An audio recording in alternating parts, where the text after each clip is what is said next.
Hello, and welcome to the final instructional video of Lean Six Sigma. Congratulations, you've made it this far, and guess what? You know the basics. So, as a quick recap, you know the basics of Lean and Six Sigma as far as being able to define what Lean is and what Six Sigma is. So, as you're hearing the term Lean, you're by now thinking about eliminating waste, and you hear Six Sigma, and you're thinking about eliminating defects and reducing variation. And you're starting to think about the DMAIC methodology. That was in our third lecture. We talked about which each step of the DMAIC process was through define, measure, analyze, improve, and control. We used some fun examples to drive home the points of using that framework to help you become a better problem solver. Then the next lecture, we talked about the 7 types of waste and the power of just being able to identify those types of waste, help you become a better problem solver. So we introduced the concept of Tim Wood, and Tim Wood is not your friend, but T stands for transportation, I is inventory, M is motion, W is waiting, over processing, over production, and defects. And we also talked about when processes are full of that type of waste, it's disrespectful to people, and that's sometimes known as the 8th type of waste. So now that you know the basics, we wanted to spend a little bit of time talking about and really doing some reflecting on what's the next steps, what's the path ahead. And my guess is some of you wanted to take this course just to know the basics and to become a white belt. And you're there. Really, the white belt knows the DMAIC process, knows the basic principles behind Lean and Six Sigma, and can identify the 7 types of waste. And you've done that, so mission accomplished. Now's a good time to step back and just evaluate, now that you know what you know about Lean Six Sigma, and maybe ask a question, is this a career path that you want to go down? Because there is tons of different options for you to continue to learn and grow. So the subtitle of this slide is Be a Sponge.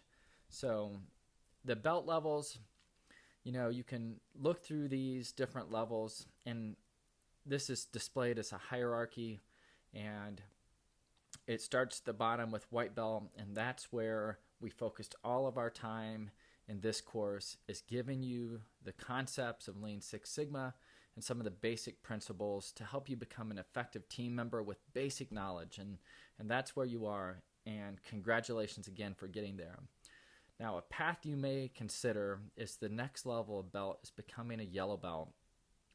And that starts to become you become more exposed to some of what I would call the basic tools of Lean and Six Sigma. So imagine going through the DMAIC process with some additional tools and some concepts introduced there to help you facilitate teams through change and assist green belts is what a yellow belt can help do. Green belt, really this slide says that they can function and lead a project within one department, and they can also assist black belts with larger projects. But really, a green belt gets a deeper understanding of Lean and Six Sigma. They get introduced to some basic statistical analysis tools. And by the time you're a green belt, you're really capable of leading a project team through DMAIC from start to finish. And some green belt projects can span one department or multiple departments. So you're really starting to beef up your muscles around Lean Six Sigma. A champion belt, really, when you see a champion, just think about a sponsor or someone that's influential in your organization that can really help lead change. And that role requires a deep understanding of concepts and methods. And then at the top of this pyramid, you've got a master black belt. And typically, master black belts are full-time resources. They can help develop curriculum and programs around Lean and Six Sigma. And really think about your master black belt as more of a coach. Typically, master black belts have portfolio projects, so they are engaged in multiple projects at one time, helping coach black belts and green belts and yellow belts, and ultimately, training white belts as well. So I put this in the course just to give you an idea that as you've gone through the course, if this is something that you found yourself interested and hungry for learning more, this is a career path you can consider. There's tons of options for you to get yellow belt certified, green belt certified, black belt certified, all the way up to master black belt certifications.